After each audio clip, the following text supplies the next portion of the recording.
Hey gang, Steve with Guitar Center. We're at NAMM 2023 with Pulse in the Pioneer DJ booth, and we're checking out the OPUS-QUAD.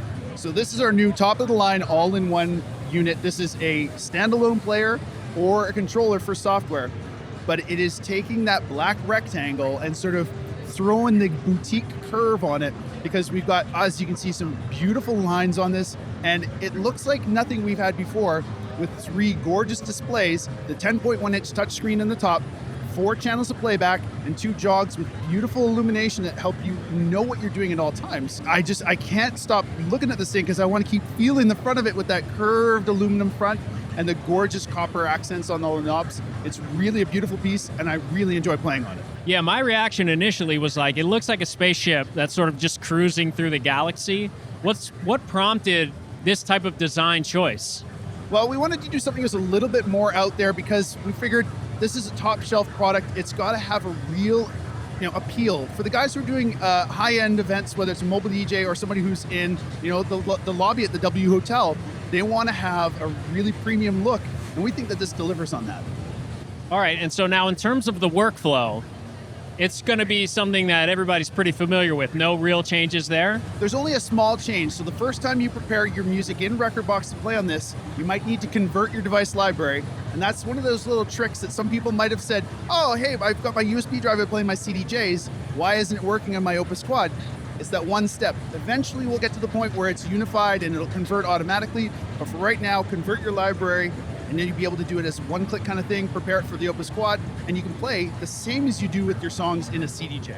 All right, cool. So let's take a closer look at some of the controls on here. So the first thing people notice about the OPUS-QUAD is the shape and the style. We've got, of course, this aluminum front that curves over the front like a waterfall, and the Atari-esque lines on the front, a real throwback on the sides. It's kind of like that wood paneling feel, but not quite. And like you said, spaceship. I mean, this does look like a console off of the Enterprise.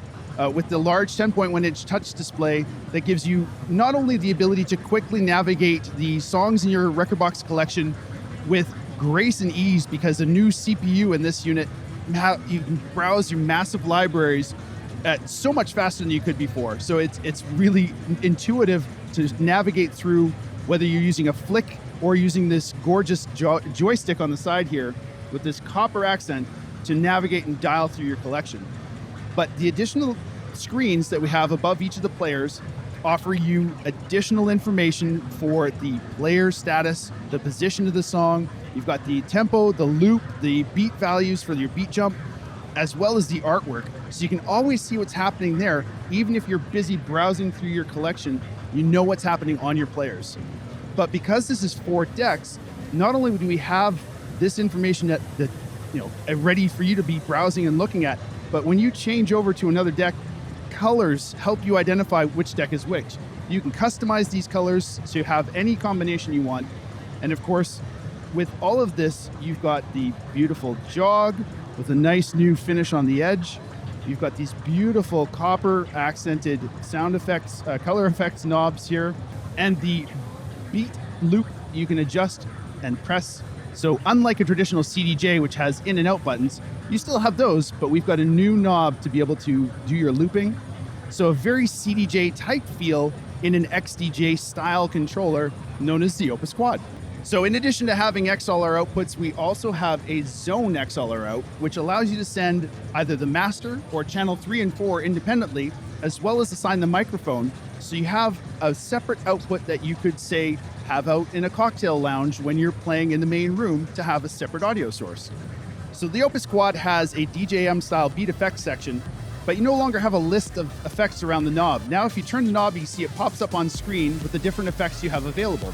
For example, I'll choose the filter here. It's assigned to deck 1, and if I press the beat effects button to the left of the screen, I now have an XY pad to be able to control the parameters, usually mixing between a high pass and low pass filter, and then the parameters minimum and maximum.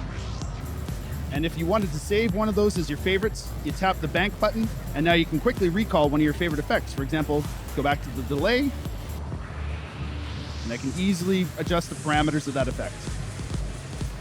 So another cool function that they've incorporated into the OPUS-QUAD is what's called a smart cue. With the smart cue, you'll see the cue ring will actually change color to match that of the hot cue. So if I want the A position to be my main cue, it's changed to that color. I press Q, and now the song is queued to that position. One of the things we've got on the OPUS-QUAD is a touch preview, so you can touch anywhere in the preview in the waveform,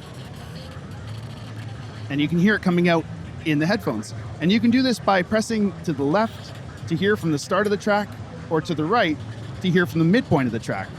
And that works with any song, even if you've already got all 4 decks loaded and playing. The OPUS-QUAD. Check it out at guitarcenter.com or your local Guitar Center.